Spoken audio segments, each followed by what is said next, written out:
여러분 안녕하세요, 솔쌤입니다. 자, 주말은 어떻게 잘 보내고 왔나요?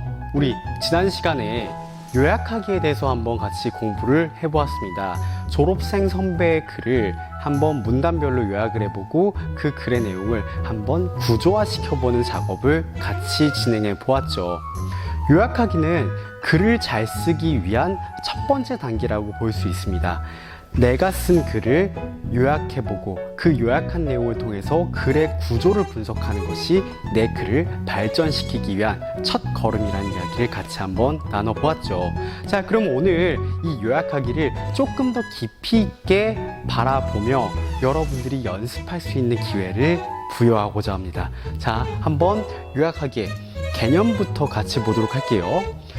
요약하기의 뜻과 방법을 지금 같이 보실 텐데요. 요약하기란 글을 읽는 사람이 자신의 방식으로 글의 중요한 내용을 정리하는 방법을 이야기합니다. 여기서 핵심적인 내용이 뭐냐면요. 자신의 방식으로 중요한 내용을 정리한다는 거예요. 그러니까 요약하기에는 어떤 답이 존재하는 것이 아니라는 거죠. 나만의 방식으로 중요한 내용을 요약하면 좋은 요약이 됩니다. 하지만 우리는 아직 요약하기가 어색하잖아요. 익숙하지 않잖아요. 그러니까 선생님이 먼저 어떻게 하면 효율적으로 요약을 할 수 있을지에 대한 방법을 보여주고자 합니다. 자, 요약하기 그럼 언제 사용하냐면요. 아주 일상적인 생활 속에서 많이 사용되죠. 시험 공부를 할 때, 여행 정보를 찾을 때, 독후감을 쓸 때, 다른 사람한테 무언가를 설명할 때 등등등등. 특히 여러분들은 이제 중학생이 됐으니까 앞으로 이 시험 공부에 신경을 많이 써야 되잖아요. 이 시험 공부할 때는 요약하기가 필수입니다. 교과서 이따만한 범위를 공부한다고 생각을 해봐요. 아주 힘들겠죠. 속된 말로 이게 나올 것 같잖아요. 그때 요약하기를 사용한다고 하면 선생님이 가르쳐준 중요한 내용들을 부분 정리해서 내가 그것만 쏙쏙쏙 외워버리면 되잖아요. 요약하기 아주 유용하게 사용됩니다. 우리가 독후감을 쓸 때도 마찬가지입니다. 전체 글에서 중요한 부분을 조금씩 요약해서 내가 정리해 놓고 있다고 하면 그 내용을 조합해 가지고 한 편의 글을 쉽게 완성할 수 있겠죠. 자, 이런 방식으로 우리는 요약하기를 상당히 많이 사용하게 됩니다. 충분히 연습해 둘 필요가 있겠죠. 자, 그러면 우리가 정답은 없지만 어떻게 하면 조금 더 효율적으로 요약을 할 수 있을지에 대한 내용 지금부터 설명을 진행하도록 하겠습니다. 자, 이거 페이지 20페이지에 나와 있는 내용이니까 여러분들이 20페이지의 내용과 함께 보셔도 좋을 것 같습니다. 여러분들이 페이지를 넘기는 동안 한번 이걸 지워보도록 할게요. 자, 여러분들 보시면 우리는 두 가지 방향의 요약을 이야기하도록 할 겁니다. 먼저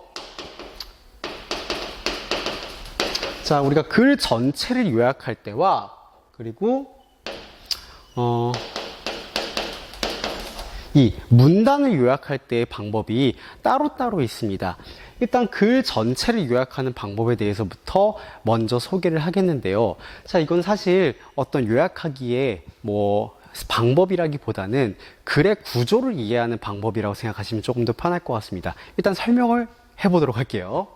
자, 글 전체를 요약한다는 것은 이 글의 특성을 고려해서 요약을 한다는 건데 여러분들이 요약할 글의 종류나 특성을 알면 요약이 편하다는 거예요. 자, 일례로 우리가 지난번에 쓴 글 어떤 특성을 가진 글이라고 했죠? 바로 이 수필이라는 종류를 가지고 있다고 이야기를 했어요. 자, 수필은 경험 플러스 깨달음의 구조로 이루어집니다. 그러니까 여러분들이 요약을 할 때 있어서 이 사람은 어떤 경험을 했는데 그것을 통해서 어떤 깨달음을 얻었구나라는 구조를 이해하고 있으면 글 전체의 요약이 편하다는 거죠. 일기를 생각해 보세요. 여러분들 초등학교 때 일기 많이 썼잖아요. 그 일기 속에서도 오늘 하루의 경험, 그리고 하루 경험을 통해서 내가 느낀 점이라고 하는 깨달음이 나오죠. 우리는 수필이라는 글을 통해서 수필이라는 글을 요약할 때 항상 경험 플러스 깨달음의 구조로 요약하면 된다라고 하는 것을 알 수 있습니다. 자, 이렇게 글 전체를 요약할 때는 글의 종류나 특성을 파악하는 것이 우선시 된다는 거. 그게 바로 이 첫 번째 이야기 주제입니다. 자, 두 번째, 소설을 요약할 때 있어서는 소설에서 가장 중요한 세 가지 내용을 요약하면 되겠죠. 그게 바로 무엇이냐? 인물, 사건, 배경입니다. 자, 소설 속에 어떤 인물이 나오고 그 인물이 어떤 사건을 경험을 하며 그 사건이 어떤 배경에서 일어나는지를 같이 한번 이야기를 해보면 요약이 끝난다는 거가 되겠죠. 자, 그것뿐만이 아니라 이 소설 전개 5단 구성으로도 여러분들이 생각을 해볼 수가 있어요. 발단, 전개, 위기, 절정, 결말이라고 하는 5단 구성은 여러분들이 초등학교 때도 배웠던 구성이죠. 자, 이것에 따라서 요약을 진행을 하면 훨씬 더 요약이 깔끔하게 이루어질 수 있다. 소설을 요약하는 방법이었고요. 자, 우리가 주장하는 글과 설명하는 글, 일상 속에서 많이 접하게 됩니다. 주장하는 글은 어려운 말로는 논설문이라고도 해요. 근데 이 어려운 말 필요 없습니다. 자, 어려운 말 다 빼버리고 여러분들이 엄마한테 게임기 사달라고 할 때 있잖아요. 엄마, 나 게임기 사주세요. 왜냐면 왜 제가 게임기가 필요하냐면요.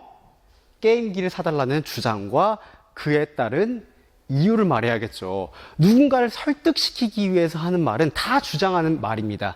주장하는 글도 같은 구조로 이루어져 있다는 거죠. 자, 친구들한테도 얘들아, 우리 오늘 짜장면 먹어야 돼. 그 이유는 말이야, 주장과 근거로 이루어져 있는 글이기 때문에 여러분들이 이 전체적인 틀만 알면 훨씬 더 요약이 편하다는 거고요. 설명하는 글은 대부분 교과서 지문이 설명하는 글이라고 볼 수가 있습니다. 설명하는 글 같은 경우에는 처음과 중간과 끝이라는 3단 구조로 이루어져 있는데 각각 처음에 어떻게 시작하고 진짜 중요한 내용은 무엇이고 마지막은 어떻게 끝내고 있는지 이 세 가지 구조를 통해서 요약을 하면 된다는 것. 자, 이렇게 큰 그림 그리는 방법을 한번 알아보았습니다. 자, 그러면 이제 본격적으로 문단을 요약하는 방법을 여러분들이 직접 실습을 해볼 텐데 그 방법에 대해서 알아보도록 할게요. 자, 문단을 요약하는 방법, 여러분들이 더욱더 집중해서 들어야 될 내용 같습니다. 자, 우리가 이제 문단을 요약할 때 문단의 중심 내용을 어떻게 요약하는지에 대해서 한번 설명을 해보려고 해요. 이 방법은 4가지가 있습니다. 4가지. 첫 번째 선택, 두 번째 삭제, 세 번째 일반화, 네 번째 재구성이라고 하는 방법을 통해서 여러분들은 요약을 하게 됩니다. 자, 그런데 결론부터 말할게요. 이 방법을 그대로 사용하지 않아도 됩니다. 처음에 뭐라고 말했죠? 요약하기 방법은 자신만의 방법으로 사용하면 되는 거예요. 그러니까 굳이 이 4가지 방법을 내가 꼭 써야겠어. 이거는 요약이야. 이거는 뭐 삭제야. 이거는 재구성이야. 이렇게 머리 아프게 생각하지 않아도 된다는 거예요. 하지만 선생님이 지금 요약을 효율적으로 하는 방법을 여러분들한테 알려주고 있는 거잖아요. 일단 교과서적인 정석을 먼저 알려주고 이 정석을 여러분들이 연습해 본 다음에 나름대로 응용을 하시면 됩니다. 그 응용은 여러분 마음대로. 하지만 정석은 이대로 한번 따라해 보시면 좋을 것 같습니다. 자, 선택이라고 하는 건 뭐냐면요. 선생님이 쉽게 설명할게요. 밑줄 치는 거예요. 어디에다 밑줄을 치는 거냐면 바로 중심 내용에 밑줄을 치는 거죠. 글을 딱 읽다 보면 야, 이거 100% 이게 중요한 내용이야 라고 하는 부분 있잖아요. 거기에 밑줄을 쫙 치라고 하는 것이 중요한 내용에 선택한다 라고 하는 거겠죠. 자, 이게 첫 번째 요약하기 방법입니다. 자, 두 번째는 무엇이냐? 삭제라고 했잖아요.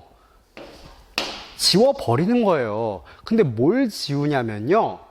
세부 내용, 반복되는 내용, 예시 내용 등 중심 내용을 추가로 설명해 주는 것을 지우라는 것이죠.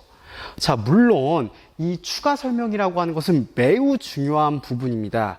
글을 더욱더 생생하게 만들어주는 그리고 의미 있게 만들어주는 부분이기 때문이에요.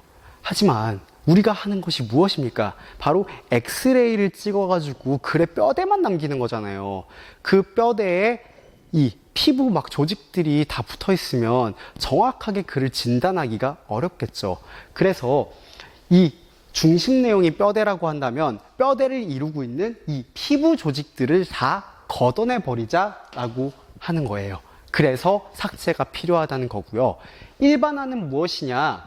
나열되어 있는 내용을 포함할 수 있는 더 위의 개념으로 묶어서 표현해 보자, 이런 말이에요. 쉽게 설명을 해 보겠습니다. 얘들아, 나 지금 먹고 싶은 게 있는데 내가 먹고 싶은 건 짜장면, 탕수육, 팔보채, 유산슬, 뭐 군만두 어쩌고저쩌고야. 이렇게 얘기하면 그 친구가 야, 그래서 너 뭐 먹고 싶은 건데 알기가 어렵잖아요.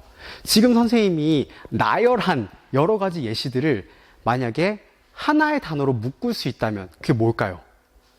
네 글자. 중국 음식 이렇게 얘기해도 되고 중화요리 이렇게 얘기해도 되겠죠. 자, 이게 바로 일반화를 한 겁니다.